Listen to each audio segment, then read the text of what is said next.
People always ask me when the moment happened. When did I know? And honestly, it wasn't inside a mosque. It wasn't during a lecture. It was in a parking lot, a regular concrete parking lot in America with cars buzzing by and the smell of exhaust in the air. I was living my life like most people do.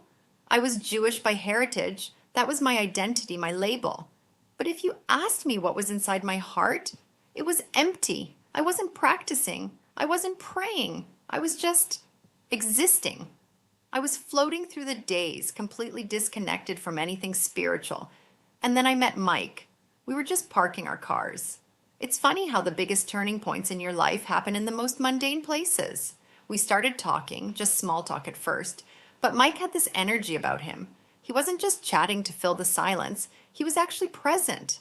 And then, out of nowhere, he hit me with it. He looked me right in the eye and asked, "Do you believe in God?"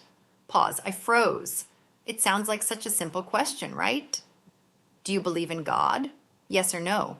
But for me, in that moment, it felt like he had just pulled a loose thread on a sweater I'd been wearing my whole life, and the whole thing was about to unravel. I didn't have an answer. I mean, I should have had an answer. I'm Jewish. God is supposed to be part of the package. But I realized right then and there, I didn't know who God was to me. I knew the traditions, I knew the culture, but God, the creator, that connection was a dial tone. That question haunted me. I went home that night, and the silence in my apartment felt different. It felt heavy. I looked in the mirror and asked myself, "Do you?" And the scary part was, I wanted to. I desperately wanted to believe. I just didn't know how anymore. Over the next few weeks, Mike and I kept talking. He wasn't pushy. He wasn't trying to sell me anything. He was just peaceful. He had the certainty that I envied. He had answers where I only had question marks. Eventually, he told me, if you really want to know, if you really want to understand God, you should read the Qur'an. Shift in tone, a bit more hesitant, maybe a small frown. Now, you have to understand my background. I didn't know much about Islam. What I knew was what I saw on the news, which, let's be honest, usually isn't great. But I trusted Mike. I respected him. So I decided to give it a shot. I went out and I found a copy. I didn't know anything about translations or authors. I just grabbed the first one I could find. It was an old translation by a man named George Sale. I didn't know it at the time, but this wasn't just a translation. It was a weapon. This man, George Sale, was a Christian missionary from centuries ago. He didn't translate the Quran to help people understand it. He translated it to destroy it. He wanted to turn people away from Islam. So, picture me. I'm sitting there, heart open, genuinely searching for God, hoping to find that peace I saw in Mike. I open this book and I start reading. And then I saw it. Pause, look intense, maybe a bit angry, reliving the memory. I read a line that claimed the Quran says to kill Jews. My blood ran cold. I felt sick. Physically sick. I'm a Jewish woman, my family, my ancestors. And here I am, holding a book that supposedly wants me dead. The hurt turned into rage so fast. I felt betrayed. I felt like Mike had played a cruel joke on me. How could he? How could this kind, peaceful man tell me to read this?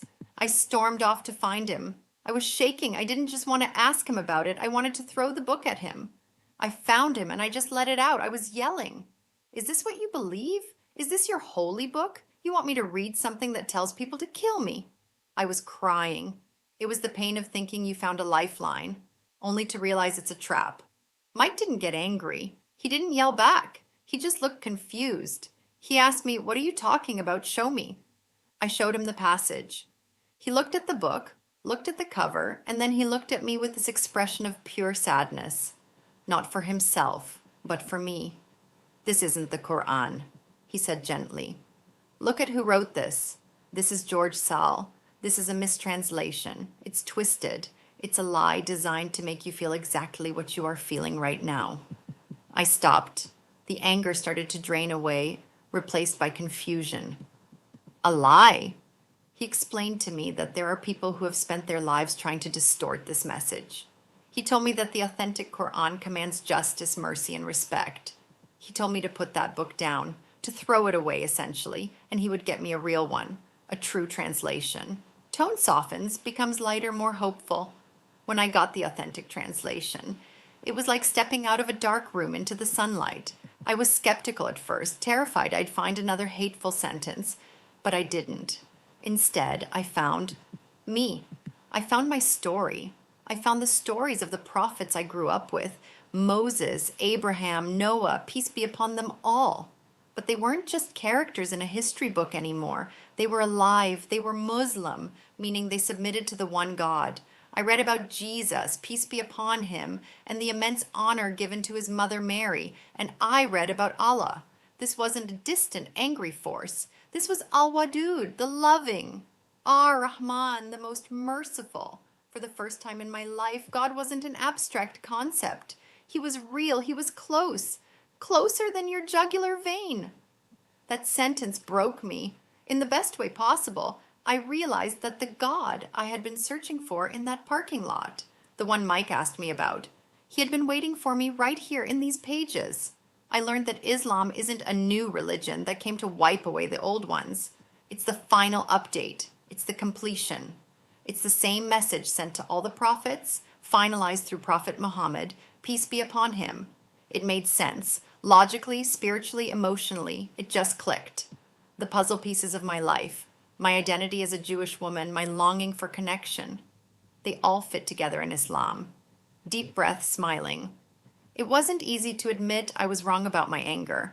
It wasn't easy to let go of the prejudices I didn't even know I had. But the truth is undeniable when it hits your heart. I remember the moment I took my shahada. I remember thinking, I am finally home. I wasn't leaving my heritage behind. I was honoring the true message sent to my ancestors. I was submitting to the one who created me. If you are out there and you feel that emptiness, if you are holding onto a version of the truth that feels distorted or full of hate, maybe you're just reading the wrong translation. Maybe you're looking through a lens that was designed to blind you. Put it down. Ask for the truth. Ask the Creator, guide me, because I promise you, if you ask with a sincere heart, just like I did after that day in the parking lot, He will answer. And that answer is the greatest peace you will ever know.